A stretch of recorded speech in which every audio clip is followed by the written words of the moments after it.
Bonjour à tous et merci d'être présents. Pour ceux qui n'ont pas suivi le premier et le deuxième module, je suis Amaury Nenen, je suis conseiller social chez Traxio et je suis donc le responsable des 3 webinaires sur l'incapacité, la gestion des incapacités de travail. Alors, comme vous l'entendez, je suis francophone et je vais m'exprimer en néerlandais pour cette première partie du séminaire et veuillez bien entendu excuser d'éventuelles petites erreurs de langage.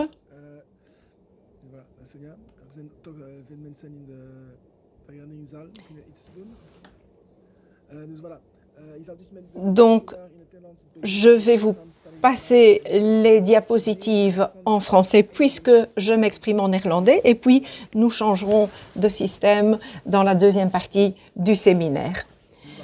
Donc, quels sont les premiers réflexes de l'incapacité de travail? Premier sujet du premier webinaire, et puis le deuxième webinaire était consacré à la réintégration des travailleurs de longue durée. Et nous allons donc analyser aujourd'hui comment mettre fin à un contrat pour un travailleur qui est en incapacité de travail. Ça, c'est évidemment un sujet très sensible et c'est toujours compliqué parce qu'on travaille évidemment avec des ressources humaines.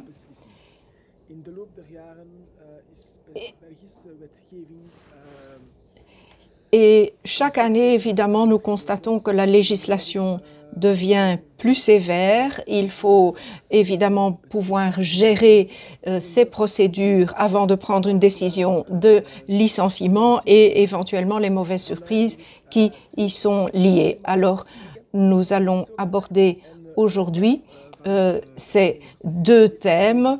Le constat de l'incapacité de travail et donc envisager le licenciement du travailleur. Et cette matière étant tellement vaste que nous n'aurons pas le temps, évidemment, en 1 heure de passer tout en revue, je vais aborder avec vous les principes de base et analyser les bons réflexes.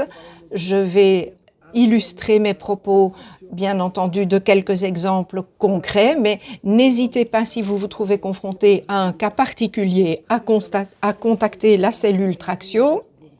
Ce qu'il est important de comprendre, c'est que dois-je faire, comment dois-je réagir et comment puis-je agir. Et si vous avez des questions, n'hésitez pas à utiliser les questions-réponses de Teams.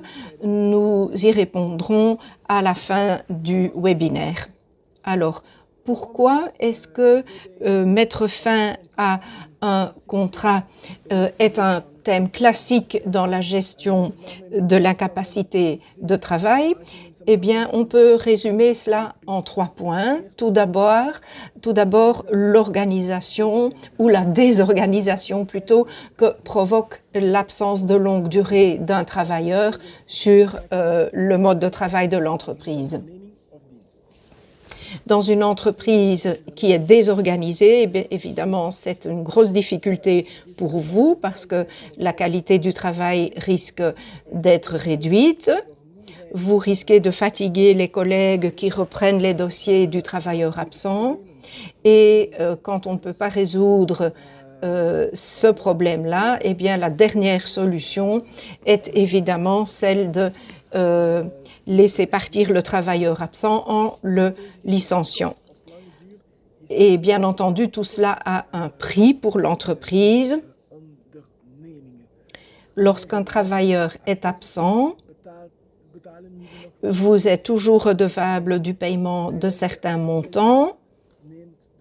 Son ancienneté continue de courir. Et cela pèse évidemment sur vos futures décisions et les droits du travailleur. Alors, le démarrage d'un processus de recrutement pour le remplacer coûte également beaucoup d'argent pour l'entreprise. ainsi que la formation du remplaçant va vous coûter de l'argent. Donc, en résumé, on peut dire qu'une absence a un impact important, une influence importante sur votre entreprise. Et plus l'absence est longue, plus l'organisation provisoire de l'entreprise est perturbée.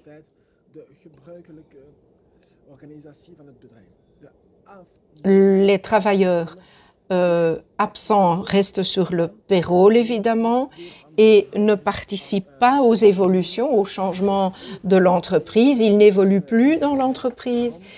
Et c'est pour ça que ce troisième webinaire est très important pour vous aider à y voir plus clair. Alors, le premier thème, donc, c'est la rupture du contrat de travail pour force majeure médicale.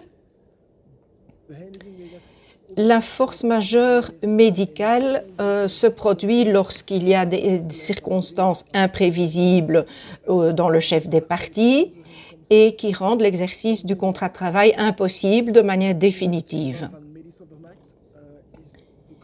Et donc, les événements de l'incapacité physique, mentale, rendent l'exercice du contrat de travail impossible de manière définitive.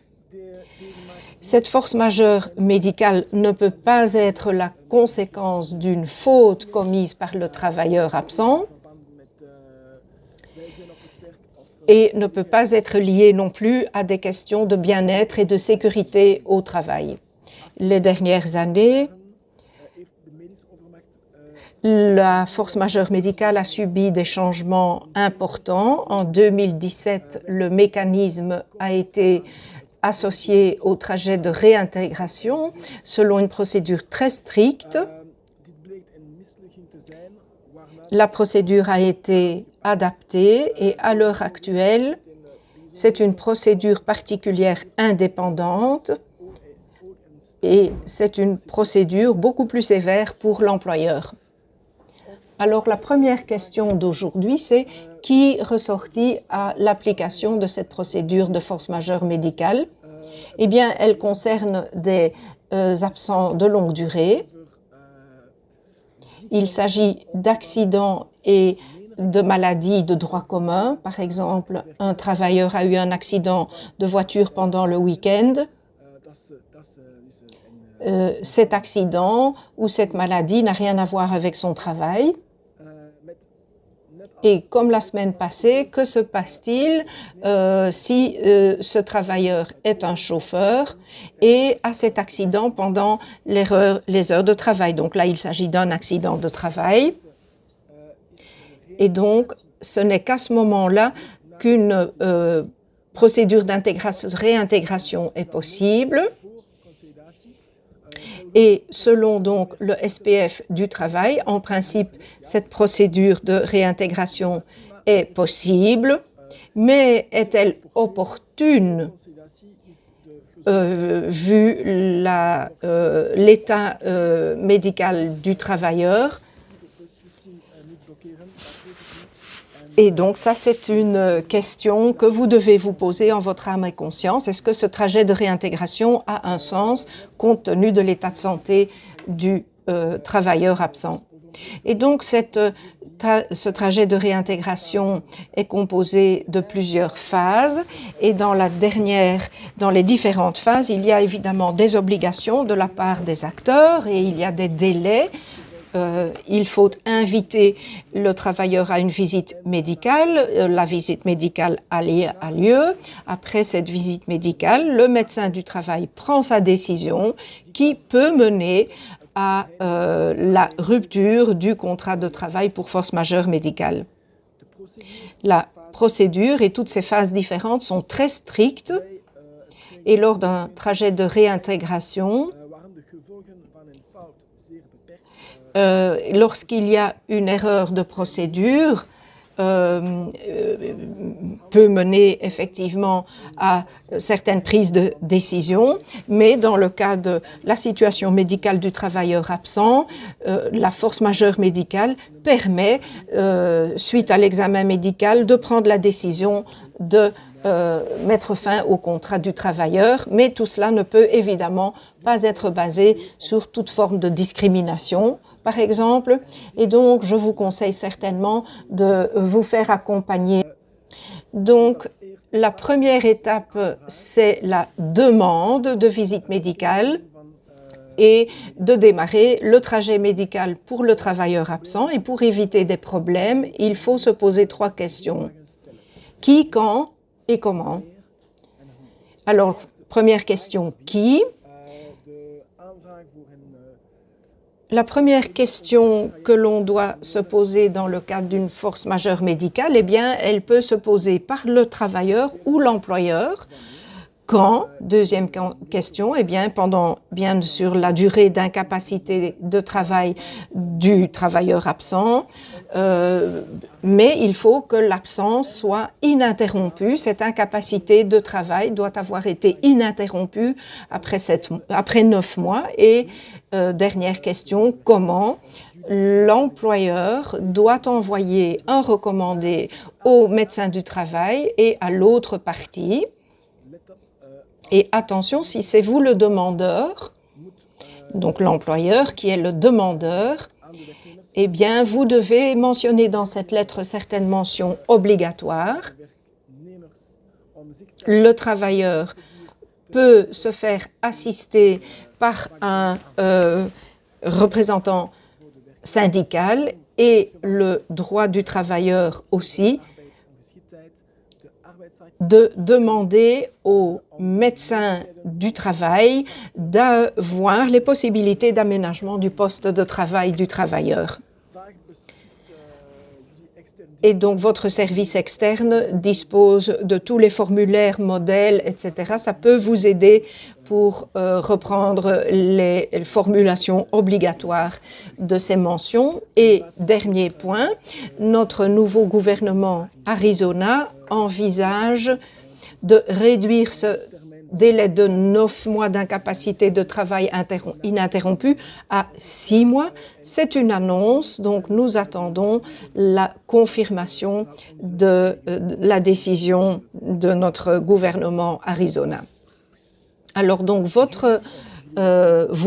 ou votre travailleur a contacté le médecin du travail après réception de cette demande. Le travailleur va être convoqué à une visite médicale et donc vous allez analyser la santé, l'état de santé du travailleur. Et donc après le dépôt de la demande, le travailleur dispose de 10 jours pour se présenter. Donc, différents moyens de communication pour l'y inviter, recommander, mais aussi courrier électronique. Le but de cet examen médical étant évidemment d'évaluer l'état de l'incapacité et de voir si effectivement le travailleur peut se faire assister d'un représentant syndical. Alors, que faire lorsque le travailleur refuse l'invitation du médecin du travail? Auparavant, il n'y avait pas de règles, mais maintenant, la nouvelle procédure détermine que le médecin du travail peut envoyer jusqu'à 3 invitations étalées sur 3 mois, avec 14 jours entre chacune d'elles, en réinvitant le travailleur à se présenter à l'examen médical.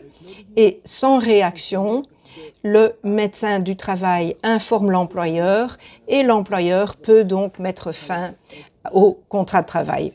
Donc, dans ce cas, le contrat ne pourra pas être résilié pour des motifs de force majeure médicale. Alors, est-ce qu'on peut, mais on passera donc à un refus injustifié et donc ça devient un licenciement pour motif grave, en sachant qu'il faut être prudent, évidemment.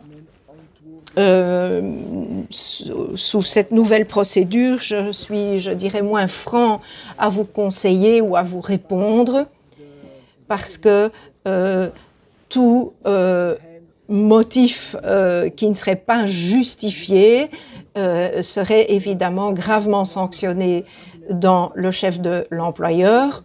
Donc, il faut évidemment bien réfléchir. Le travailleur ayant maintenant l'obligation de collaborer au trajet de réintégration. Ce n'est plus un choix, mais c'est une obligation. Et donc, quand on constate qu'il n'y a plus de collaboration possible, eh bien, ce n'est pas un élément de la rupture de contrat pour force majeure médicale.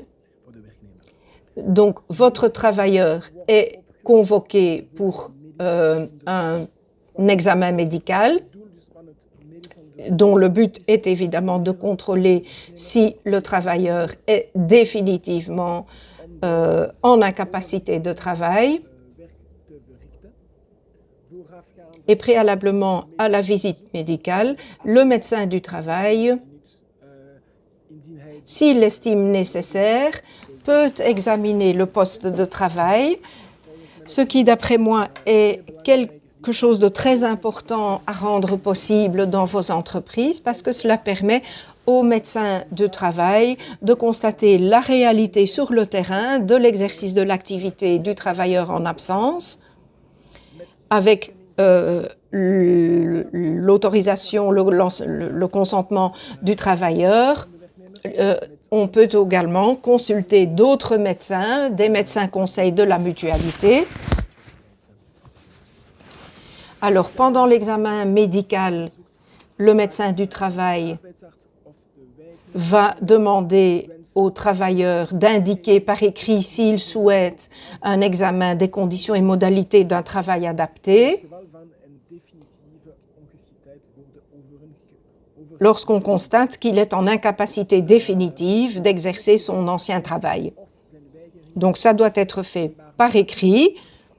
Si le travailleur marque son accord et que le médecin constate une incapacité définitive, eh bien, on entame alors les étapes de la réintégration pour remplir donc ce poste adapté. Donc, on voit bien le rapport entre les deux procédures. Le médecin du travail établit des recommandations. C'est une étape très importante, évidemment, parce que cela fait naître des obligations dans le chef de l'employeur. Alors, entre la demande et la décision, il ne peut pas se passer plus de 3 mois. La demande a donc été envoyée par recommandé à l'employeur et au travailleur, ainsi qu'au médecin du travail. Alors, il y a 2 types de décisions, l'inaptitude définitive ou pas. Dans le cas d'une inaptitude définitive, la décision doit mentionner donc la procédure. Il doit y avoir une base médicale pour décider de l'inaptitude définitive ou pas. Et il faut pouvoir prouver qu'on a examiné toutes les possibilités d'adaptation du poste de travail du travailleur absent. Dans le cas de l'inaptitude définitive, la décision est également transmise au médecin conseil de la mutualité. Quelles sont les conséquences des différentes décisions? Si le travailleur n'est pas inapte, on met fin à la procédure de force majeure médicale. Alors, soit les employeurs et le travailleur, ou l'employeur et le travailleur commencent un trajet de réintégration et la procédure de force majeure médicale ne peut être relancée, une nouvelle procédure, qu'au bout de 9 mois. Alors, les conséquences d'une inaptitude définitive, eh bien, tout d'abord, le travailleur peut contester la décision du médecin du travail dans les 21 jours. Donc, l'employeur ne peut jamais contester la décision. Donc, l'option 1, le travailleur a demandé les possibilités d'adapter son poste de travail ou d'exercer un autre travail. C'est à ce moment-là donc que l'employeur doit lancer cette procédure d'établissement d'un plan de réintégration du travailleur. Et cette TRI est donc la même que le trajet de réintégration habituel. Alors, la deuxième option, le travailleur n'a pas demandé d'adapter son poste de travail ou un autre travail. Alors, il peut toujours demander au médecin du travail, par le biais d'un envoi recommandé, motivé, dans les 7 jours. Et le médecin du travail dispose alors de 30 jours pour examiner la requête du travailleur. Ensuite, l'employeur peut entamer la phase d'élaboration d'un plan du type trajet de réintégration. Et l'option 3, le travailleur ne demande pas d'adapter son poste de travail, ne demande pas un autre travail. Alors là, après donc le délai de 21 jours, il s'agira alors de rupture du contrat pour force majeure médicale. Attention, je répète bien, après respect du délai de recours de 21 jours.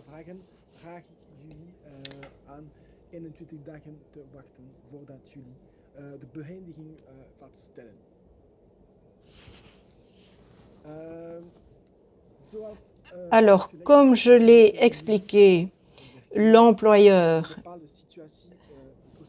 peut lancer la procédure dans certaines circonstances, une procédure de réintégration du travailleur. La procédure est tout à fait identique à celle du trajet de réintégration classique et il faut évidemment remplir les 2 obligations les plus importantes. Vous devez avoir prévu, proposé la possibilité concrète d'un poste de travail adapté ou d'un autre travail. Il doit s'agir d'un examen approfondi. Vous devez pouvoir prouver aussi cela. Et vous pouvez parallèlement aussi tenir compte de l'obligation d'adaptation raisonnable du poste de travail au handicap du travailleur. Et donc la deuxième obligation, vous devez également vous concerter avec le travailleur et le médecin du travail pour établir ce plan. Et si vous constatez qu'il n'y a pas possibilité d'adapter le poste de travail ou de lui proposer un autre de travail, eh bien, vous devez transmettre cette information au travailleur et au médecin du travail. Et donc, attention, s'il n'y a pas d'adaptation du poste possible ou un autre de travail, l'exercice d'un autre travail, eh bien, vous ne pouvez pas mettre fin au contrat du travailleur sans l'en avoir averti, ainsi que le médecin du travail. Donc, il faut motiver absolument cette décision. Soyez très prudents. Vous n'avez pas la possibilité de procéder immédiatement à la rupture du contrat de travail pour force majeure médicale. Il faut respecter ce délai de 6 mois pour donc proposer un plan de réintégration avec poste de travail adapté ou un autre travail. Au bout de ces 6 mois, il y a donc 2 possibilités. La première, l'employeur rédige un plan que vous communiquez au travailleur et au médecin de travail.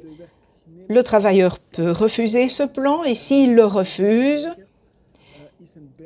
vous pouvez mettre fin au contrat pour force médicale, force majeure médicale, mais vous devez motiver pourquoi il avait été impossible de rédiger un plan. La motivation, elle est exactement la même que dans un trajet de réintégration. Dès que le plan est proposé aux travailleurs et aux médecins du travail, dès que ce plan est refusé, vous pouvez procéder à la rupture de contrat pour force majeure médicale. Quelles sont les conséquences de la rupture du contrat pour force majeure médicale? Eh bien, c'est une rupture sans indemnité ni préavis. Vous constatez tout simplement la fin du contrat de travail. Vous ne devez payer ni indemnité ni préavis, faire prester de préavis.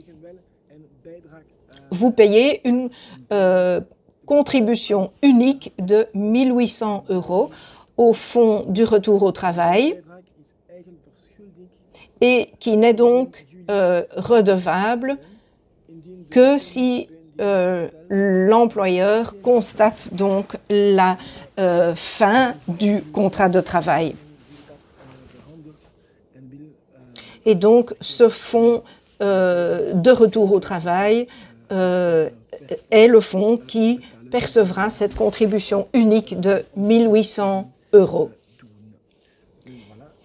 Et donc, je vous conseille donc de vérifier de manière approfondie si vous avez envisagé toutes les procédures de réintégration possibles et lorsque vous arrivez au constat que le contrat de travail doit être rompu pour force majeure médicale, eh bien, vous êtes dans les conditions de rupture du contrat sans indemnité ni préavis et vous payez cette contribution de 1 800 € au fonds du retour au travail. Le travailleur ne peut pas contester, ne peut plus contester cette décision.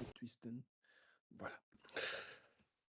Après avoir effectivement envisagé la rupture pour force majeure médicale du contrat, donc pour une cause indépendante, posons-nous la question suivante. En fait, est-il possible de licencier un travailleur en incapacité de travail justement, voilà, de manière extrêmement simple. On a déjà vu durant le premier webinaire les possibilités de licencier un travailleur qui ne respecte pas ses obligations en matière d'information ou justification. On a également envisagé la rupture du contrat dans le cas de l'exercice d'une activité complémentaire durant la capacité de travail. Ici, on va vraiment s'intéresser, est-ce que je peux licencier un travailleur uniquement parce qu'il est absent du travail? C'est vraiment là-dessus qu'on va se concentrer aujourd'hui dans cette partie, en partant uniquement, évidemment, d'exemples concrets.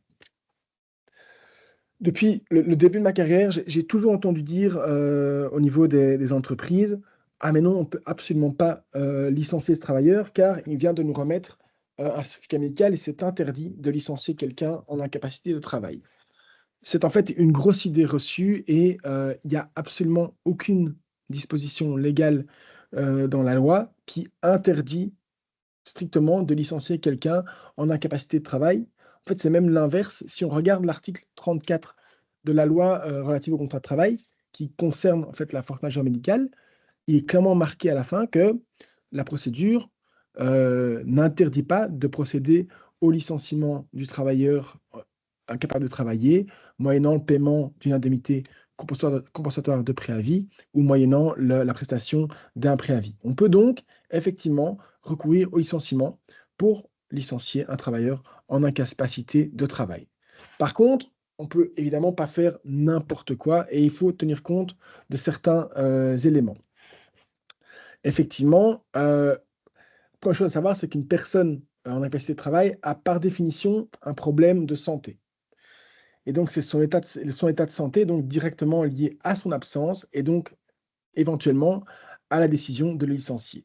Or, la loi anti-discrimination de 2007 en Belgique interdit toute différence de traitement non objectivement justifiée sur la base d'un critère protégé, parmi lesquels figure l'état de santé. Et donc, licencier un travailleur en incapacité de travail peut éventuellement constituer une discrimination si cela n'est pas objectivement justifié et entraîner dans le chef de l'employeur la mauvaise surprise de devoir payer aux travailleurs une indemnité pour licenciement discriminatoire correspondant à 6 mois de rémunération. Autre élément à avoir en tête lorsqu'on envisage de licencier un travailleur malade, c'est le fait que son contrat de travail, en tout cas l'exécution du contrat de travail, est suspendue durant la maladie. Et donc, l'éventuel préavis que vous notifiez à votre travailleur ne prendra pas cours tant que celui-ci ne revient pas travailler dans l'entreprise. Et donc, ça peut effectivement durer très longtemps. J'ai connu des situations avec une travailleuse qui avait été licenciée moyennant la prestation d'un préavis. Et 5 ans plus tard, le préavis de quelques semaines était toujours en cours au niveau de l'entreprise. Donc, ça peut être quelque peu contre-productif, ce qui implique que souvent, dans ces situations-là, on licencie le travailleur moyennant paiement directement d'une indemnité compensatoire. On parle de risque de discrimination sur la base de l'état de santé. On parle également de risque de licenciement manifestement déraisonnable. Mon but aujourd'hui, en fait, c'est vraiment de vous donner les outils pour éviter ces risques et les surcoûts qui y sont liés. Du coup, la question, c'est quels sont les motifs, entre guillemets, safe pour licencier un travailleur malade? En fait, on identifie rapidement 3 types de motifs. Le premier motif, c'est le comportement du travailleur. Et ici, je pense directement aux exemples qu'on a vus durant le premier webinaire, à savoir effectivement l'exercice d'une activité durant l'incapacité de travail, le fait de ne pas justifier ou de ne pas informer l'employeur de son absence. Ça, c'est vraiment lié au comportement du travailleur. Un autre motif peut être l'aptitude du travailleur. Et ici, on pense évidemment au travailleur qui serait définitivement inapte à exercer le travail convenu. On l'a vu, ça peut entraîner, justifier une rupture pour force majeure médicale, mais on pourrait éventuellement envisager un licenciement moyennant paiement d'une indemnité compensatoire de préavis. Et enfin, le dernier point, c'est en lien avec ce qu'on appelle les nécessités de fonctionnement de l'entreprise ou du service. Et dans les faits, c'est principalement ces motifs-là qui sont utilisés pour justifier le licenciement d'un travailleur en incapacité de travail. On pense ici aux conséquences de l'absence en termes de désorganisation de l'entreprise, on pense aux restructurations de l'entreprise et à la suppression de postes durant l'absence du travailleur. Et c'est ici, en fait, super important de comprendre 2 choses. D'une part, c'est très bien d'invoquer un motif, mais il faudra impérativement, dans le chef de l'employeur, pouvoir justifier de la réalité, d'une part, du motif, et d'autre part, pouvoir démontrer que ce motif est en lien direct avec la décision de licencier. Je vais prendre un exemple par l'absurde. On a une entreprise qui se réorganise et qui décide de supprimer de licencier des personnes dans le département marketing. Dans ce cadre-là, une travailleuse en incapacité de travail est licenciée parce que sa fonction est supprimée. Dès le lendemain, l'employeur publie une offre d'emploi pour une autre fonction que celle de la travailleuse, mais une fonction qui est extrêmement proche, en tout cas en termes de compétences ou de formation nécessaires. Et bien dans ce cadre-là, clairement, on voit que ce n'est pas tant la suppression de la fonction qui justifie le licenciement de la travailleuse, mais que c'est bien son état de santé, et que donc il n'y a pas un lien clair et évident entre réorganiser l'entreprise et le besoin absolu de se séparer de la travailleuse. En règle générale, quand on parle d'incapacité de travail et de licenciement, retenez que le licenciement ne peut jamais être motivé par l'absence du travailleur en elle-même, par l'état de santé. Il doit être justifié par les conséquences, en tout cas par les conséquences à minima de cette absence sur l'organisation de l'entreprise. Sur la base des différentes jurisprudences qu'on a pu identifier chez Traxio et au niveau de la doctrine, on a ici développé un certain nombre de critères qui permettent d'examiner si votre situation permet éventuellement de justifier plus facilement, en tout cas, un licenciement pour cause de désorganisation de l'entreprise en matière d'absence. Je ne vais pas revenir sur chacun de ces détails maintenant parce qu'on va aborder des exemples concrets par la suite. Mais voilà, vous avez ici, on vous enverra un certain nombre de critères qui permettent d'identifier si oui ou non vous êtes en tout cas sur la bonne voie pour justifier un licenciement d'un travailleur absent. Et à l'inverse, on a également pu identifier un certain nombre de critères euh, qui, sans être absolument mauvais, en tout cas, donnent une tendance négative et doivent vous alerter quant aux risques éventuels de contestation et les risques, en tout cas, de condamnation de l'entreprise pour licenciement discriminatoire ou autre. Mais voilà, abordons maintenant plutôt des situations pratiques. Et la première question que je voudrais aborder avec vous, c'est la possibilité ou non pour l'employeur, en fait, de recourir au facteur Bradford pour justifier le licenciement d'un travailleur en incapacité de travail. Pour ceux qui ne connaissent pas le facteur Bradford, en fait, c'est une formule qui permet de quantifier l'impact des absences de vos travailleurs sur l'organisation du travail. Dans le modèle Bradford, les absences de courte durée et les absences répétées ont pour effet de faire augmenter le facteur d'un travailleur plus vite, à l'inverse que les absences de longue durée. Plus le facteur est élevé, en fait, plus l'impact théorique des absences du travailleur est élevé.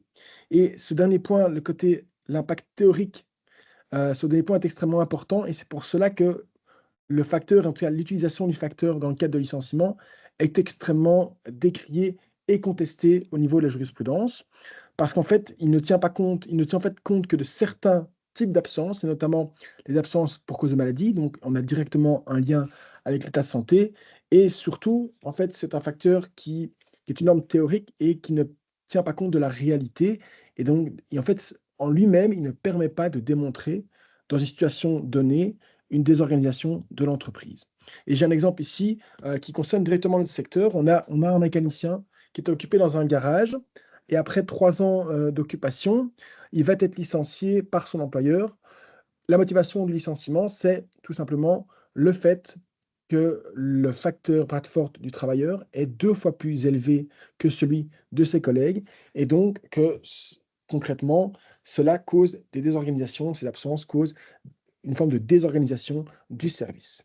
Le mécanicien va contester son licenciement en disant d'une part que utiliser le facteur Bradford, c'est quelque chose de discriminatoire, et d'autre part qu'en plus l'employeur ne démontre pas en fait la réelle désorganisation de l'entreprise en lien avec son absence. Et en fait, ici, c'est le tribunal du travail de Wavre va tout à fait rejoindre le travailleur et va nous dire qu'effectivement, le facteur Bradford en lui-même est problématique car il ne tient compte que de certains types d'absences, et notamment les absences pour cause de maladie. Et donc ici, l'utiliser, ça revient en fait à faire une différence de traitement sur la base d'un critère protégé qui est l'état de santé.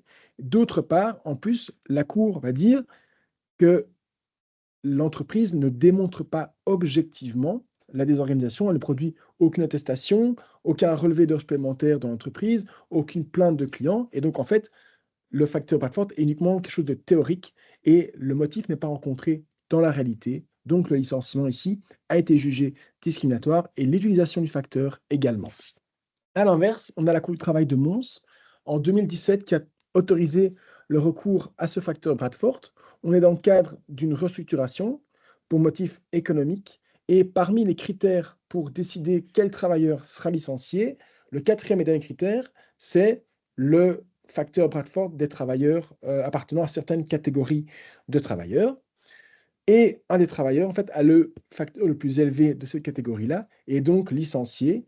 Il va contester, invoquant le caractère discriminatoire de l'utilisation du facteur Bradford, et la Cour va dire qu'ici, on a un motif de licenciement initial qui est économique, on a une restructuration, et l'employeur, pour décider comment organiser cette restructuration, doit pouvoir se baser sur des indicateurs d'efficacité, et pour la Cour, le facteur Bradford permet de quantifier l'efficacité de certains travailleurs en lien avec leur absence et l'impact théorique sur l'entreprise, ce qui, dans le cas ici d'une restructuration, peut être parfaitement objectif et légitime. Et donc, le licenciement a été validé, il n'était pas discriminatoire. Sur la base de tout ce que je viens de dire, ma recommandation principale, si jamais vous êtes intéressé par l'utilisation de ce facteur-là, c'est de le coupler à d'autres éléments objectifs, comme la preuve de retard dans la livraison de certains véhicules, comme des heures supplémentaires prestées par les travailleurs, par des difficultés de remplacer le travailleur en day-to-day. Maintenant, ici, on a abordé le facteur forte. Abordons maintenant quelques exemples de mauvaises pratiques.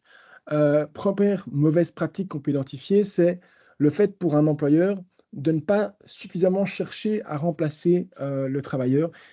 Et on a un exemple qui est assez marquant. C'est une entreprise qui occupe 2 chauffeurs et qui dispose de 2 camions. Donc, ces 2 chauffeurs conduisent 2 camions qui doivent en permanence être en service pour assurer l'activité économique de l'entreprise.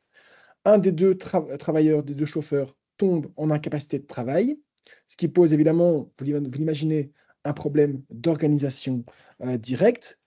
Et comment va réagir l'employeur? En fait, après une semaine de maladie, il va décider d'engager un nouveau chauffeur, non pas en contrat de remplacement, non pas via l'intérim, mais via un CDI.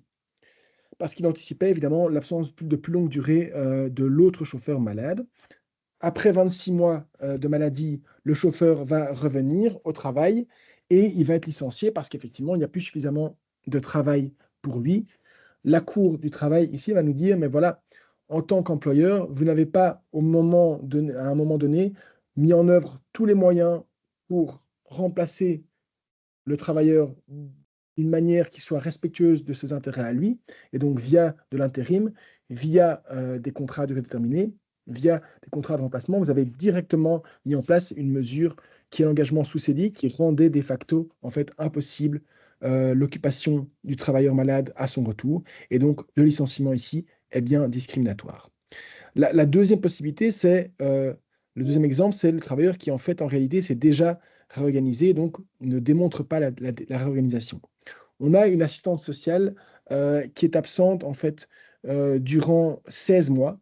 On est ici dans le secteur public et à un moment, son employeur public va décider de la licencier au motif qu'il doit assurer la continuité des services essentiels aux citoyens et qu'en fait, il était extrêmement compliqué, voire impossible pour eux de remplacer cette travailleuse vu le profil dont elle disposait. Et en fait, la travailleuse va contester et le tribunal va regarder concrètement comment on a fonctionné et elle va voir qu'en fait, durant les 16 mois, l'employeur avait engagé 2 travailleurs sans aucune difficulté pour remplacer l'assistante sociale et que donc, en réalité, les difficultés invoquées n'étaient absolument pas rapportées. Un autre exemple, c'est lorsque l'employeur se limite à invoquer des motifs qui ne sont absolument pas prouvés. On a à nouveau une commune, à croire que le secteur public est un petit peu moins attentif là-dessus, une commune où un ingénieur est malade de longue durée, il a une fonction assez importante dans le service, et à partir de ce moment, l'employeur décide de le licencier. Pourquoi? Parce qu'en fait, son absence empêche de traiter correctement les demandes urgentes des citoyens, ça désorganise le travail en remettant le travail chez les collègues, et ça bouscule également l'organisation des horaires de travail dans l'ensemble de la commune. Le travailleur va contester et à nouveau, on va voir le tribunal qui va regarder attentivement sur place la réalité des motifs invoqués. Qu'est-ce qu'il va constater? Constater d'une part que ici, les prétendus retards et l'absence de traitement des dossiers urgents n'est pas démontré. Il y a quelques petits retards extrêmement limités et uniquement pour des situations très, très, très peu risquées, en tout cas très peu urgentes.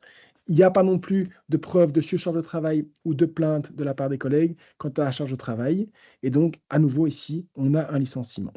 Je vois que le temps avance, donc je vais passer directement aux autres exemples.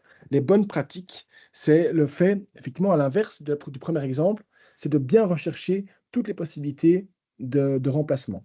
On a dans le secteur médical quelqu'un qui est malade durant 4 ans avec 40 certificats médicaux successifs.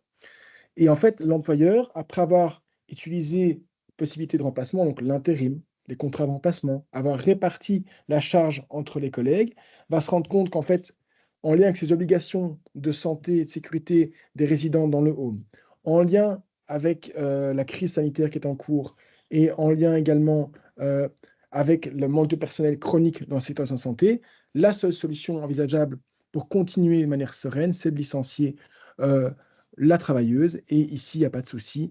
Le tribunal du travail va dire oui, c'est une décision qui est objectivement justifiée et ce n'est pas une discrimination. Il y a également un point important pour les petites entreprises présentes aujourd'hui. La taille de l'entreprise va évidemment avoir un impact sur la décision de licencier ou non.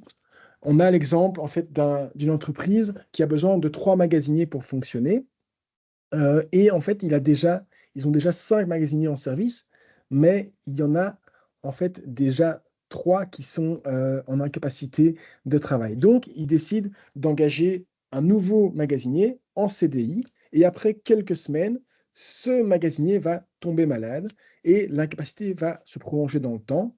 Eh bien, ici, ils vont le licencier en disant, mais voilà, on a besoin d'engager quelqu'un de fiable sous CDI, et le tribunal va dire, mais oui, tout à fait. On ne peut pas demander à une petite entreprise qui a déjà 5 magasiniers sur le payroll, dont 3 en incapacité de travail, d'en prendre un sixième et donc de s'alourdir les charges. Non, ici, pour la bonne organisation de l'entreprise, on peut décider de licencier en se basant sur l'état de santé et donc la possibilité de faire travailler ce travailleur en particulier. Dernier point que je vais voir avec vous, c'est donc l'importance de la fonction. Plus la fonction du travailleur va être importante et l'impact de son absence importante, plus une décision de licenciement pour remettre une stabilité dans le service peut être justifiée. Je prends l'exemple ici d'une travailleuse qui est chef de service dans un département essentiel d'une commune. En fait, vraiment, on a besoin que cette fonction soit exercée et elle est malade de longue durée. Et le recrutement de personnes, en fait, pour cette fonction-là, vu l'expertise et l'expérience, en fait, n'est pas possible. Parce que c'est une fonction trop complexe.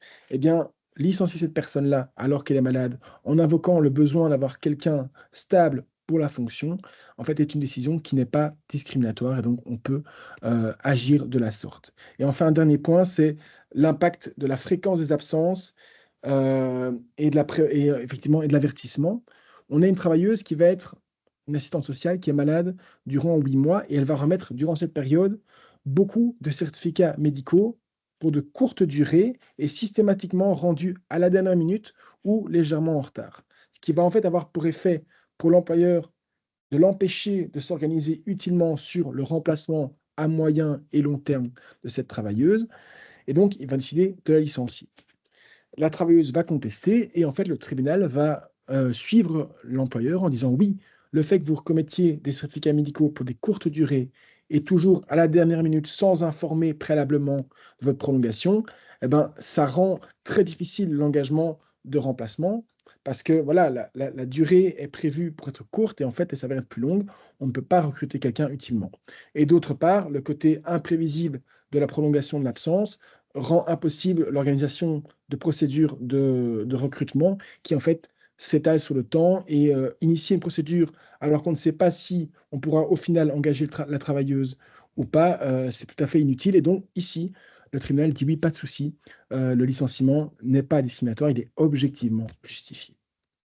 En conclusion, ce que je peux vous recommander si vous souhaitez licencier un travailleur en incapacité de travail, c'est d'une part de vraiment rechercher à le remplacer, et voilà, m'ont démontré que vous avez cherché des contrats de remplacement, de l'intérim ou en répartissant les tâches entre les gens, avoir bien la preuve de ces démarches-là, mais également de la désorganisation de l'entreprise, changement d'horaire, heures supplémentaires, impossibilité pour vous ou difficulté de recourir à des contrats à courte durée, de pouvoir garder contact avec vos travailleurs pour être informés de leur volonté éventuellement.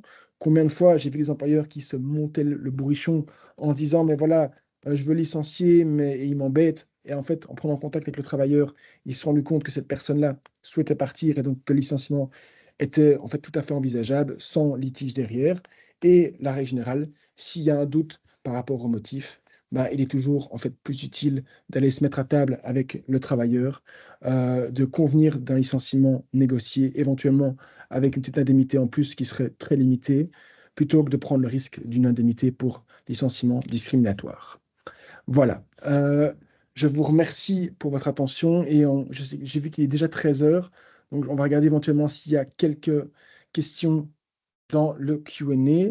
Je regarde ici si j'ai des questions. Je ne vois ici qu'une seule Tout le- Donc, la question des attestations de collègues peuvent-elles être utilisées comme moyen de preuve pour montrer la désorganisation? Oui, tout à fait. Des attestations de collègues, si en fait elles sont, voilà, je dirais, objectives et non orientées et qu'on ne peut pas identifier que ce soit l'employeur qui est dirigé la rédaction des attestations, peuvent parfaitement être utilisées. Mais voilà, je crois qu'elles doivent également être complétées par d'autres éléments encore plus objectifs, comme des recours aux heures supplémentaires, comme des retards dans des livraisons, par exemple, ou autres, ou des plaintes de clients. Je pense que c'est vraiment une solution intelligente. Je ne vois, voilà, je ne vois pas d'autres questions dans le Q&A. Voilà, en tout cas, je voulais vous remercier tous pour votre participation à notre webinaire et plus généralement pour avoir participé à notre cycle de webinaire, le premier cycle de webinaire organisé ici chez Traxio. Remercier également l'équipe de Kenison Expertise pour son aide dans l'élaboration de ce webinaire et n'hésitez pas à nous donner votre feedback par rapport à ce cycle-là. Et si vous avez éventuellement d'autres besoins en termes de formation, on se fera un plaisir de, de venir à votre rencontre avec d'autres offres de formation. Merci beaucoup.